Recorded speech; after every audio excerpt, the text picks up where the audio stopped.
আসসালামু আলাইকুম। যে যেখানে আছেন সবাই ভালো এবং সুস্থ আছেন। দূরে কাছে দেশের বাহিরে বা দেশের ভিতরে যারা আছেন অবশ্যই ভালো আছেন। ছোট্ট একটি ব্লগ নিয়ে চলে আসলাম। আসলে দেখতে দেখতে রোজা শেষের দিকে চলে আসতেছে। এখন বাড়ির দিকে যাওয়ার আসলে কাপড়-চোপড় প্যাকেট করা শুরু হয়ে যাচ্ছে। তো বলছিলাম অল্প কিছু বাজার নিয়ে এসো। তো আজকে আমি একটু আমাদের দেশে যেটাকে সোনালী কালার আমরা গতা মাছ বলি। জানি না আপনাদের দেশে কে কি মাছ বলে, বাম মাছ বলে বা অন্য কিছু।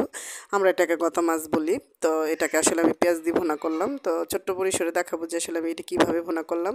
এটা আসলে চামড়া আমাদের দেশে ই করে ছুলাই নেয়। তা অন্যান্য দেশে দেখি যে চামড়া সহ হয়ে থাকে। তা আমরা আসলে চামড়া ছুলাই নিই। আর এই দেশে একটু চিংড়ি পাইছিল অল্প বাজার, কারণ হলো যে আমরা বাড়িতে চলে যাব।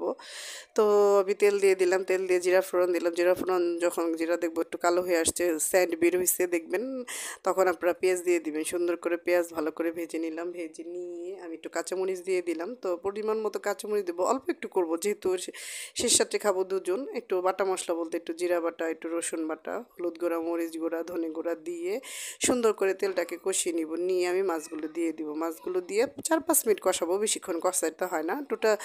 যখন কষিয়ে আসবো তখন আমি পানি দিয়ে দিব, কারণ এই রান্না পুরোটা করতে দেখা যাবে আপনার 10-15 মিনিটের উপরে লাগে না, খুব তাড়াতাড়ি রান্নাটা হয়ে যায়।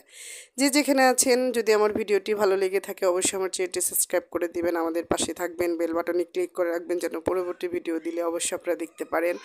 আর অবশ্যই সামনে ঈদের জন্য ঈদ মোবারক বলতে হয়, অনেক আগে থেকে বলে রাখতেছি ঈদ মোবারক। ঈদ চলে আসছে একদম। তো সবাই ভালো থাকবেন, সুস্থ থাকবেন। আর এই যে বাচ্চাদের দুষ্টমির কথা না বললে নাই, দেখেন আমার এক একটা হ্যান্ডেল এক এক রকম।